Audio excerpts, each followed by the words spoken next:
നമസ്കാരം. Raf talk മലയാളത്തിലേക്ക് അവർക്കും സ്വന്തം. കേരള ബ്ലാസ്റ്റേഴ്സിന്റെ ഉറുഗ്വായ് സൂപ്പർ താരം അഡ്രിയാൻ ലൂണ ബ്ലാസ്റ്റേഴ്സിൽ നിന്ന് ഈ സീസണിൽ ലോണിൽ വിദേശത്തേക്ക് പോവുകയാണ് എന്ന കാര്യം ഇന്ന് ബ്ലാസ്റ്റേഴ്സ് ഒഫീഷ്യലി അറിയിച്ചല്ലോ. അപ്പോൾ മുതൽ ആരാധകർ ചോദിക്കുന്ന ചോദ്യമാണ്, ലൂണ പോകുന്നത് എങ്ങോട്ടേക്കാണ്, ഏത് ക്ലബിലേക്കാണ്? വിദേശ ക്ലബ്ബാണ്, അത് ഉറപ്പാണ്. അല്ലാതെ പിന്നെ ഇന്ത്യയിൽ വേറെ ക്ലബ്ബൊക്കെ പോയിട്ട് എന്താണ്, ഇവിടെ കളിയില്ലല്ലോ, അതുകൊണ്ടാണല്ലോ പോകുന്നത്. അപ്പോൾ വിദേശ ക്ലബ്ബ്, അത് ഏത് ക്ലബ്ബ് എന്നുള്ള ചോദ്യം സ്വാഭാവികമായിട്ട് ഉയർന്നപ്പോൾ മാർക്കസ് മൊർഹുലാവോ അതുമായി ബന്ധപ്പെട്ട് പറഞ്ഞൊരു ക്ലാരിഫിക്കേഷൻ ഇങ്ങനെയായിരുന്നു.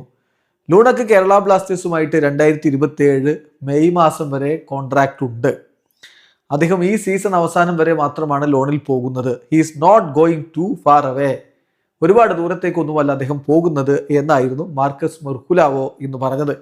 സ്വാഭാവികമായിട്ടും അതിൻ്റെ ചുവട് പിടിച്ച് പലരും ഊഹിച്ചു കൂട്ടി ബംഗ്ലാദേശിലേക്കാണ്, അല്ലെങ്കിൽ ചുറ്റുവട്ടത്തുള്ള ഏതോ ഒരു രാജ്യത്തെ ക്ലബിലേക്കാണ് എന്ന തരത്തിൽ വ്യാപകമായിട്ട് ഊഹാപോഹങ്ങൾ പലരും പറഞ്ഞ് പരത്തുകയും ചെയ്തിട്ടുണ്ടായിരുന്നു. എന്നാൽ ഇപ്പോൾ ആശിഷ് നേഗി ഇതുമായി ബന്ധപ്പെട്ടുകൊണ്ട് നൽകുന്ന വിവരം, അദ്ദേഹം ഖേൽനൌവിൻ്റെ ആശിഷ് നേഗി പറയുന്നത് അഡ്രിയാൻ ലൂണ മിക്കവാറും പോകുന്നത് ഇന്തോനേഷ്യയിലേക്കാണെന്നാണ്.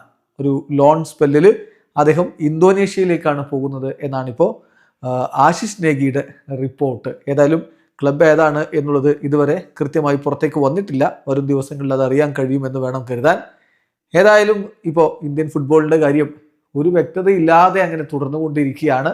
ഇതുവരെ ISLൻ്റെ കാര്യത്തിൽ ഒരു ഫൈനൽ തീരുമാനം വന്നിട്ടില്ല. അപ്പോൾ സ്വാഭാവികമാണ് താരങ്ങൾ പുറത്തേക്ക് പോവുക എന്നുള്ളത്. അവർക്കിങ്ങനെ ഇവിടെ കളിയില്ലാതിരുന്നിട്ട് കാര്യമില്ല. പ്രൊഫഷണൽ പ്ലേയേഴ്സ് അല്ലേ, അപ്പോൾ അവർക്ക് അവരുടെ കരിയർ നോക്കണം. അതുകൊണ്ട് ഇങ്ങനെ ലോണിൽ പോകുന്ന താരങ്ങളെയും അല്ലെങ്കിൽ ക്ലബ്ബ് വിട്ട് പെർമനൻ്റ് ആയിട്ട് പോകുന്നവരെയും ഒന്നും കുറ്റപ്പെടുത്താൻ പറ്റില്ല.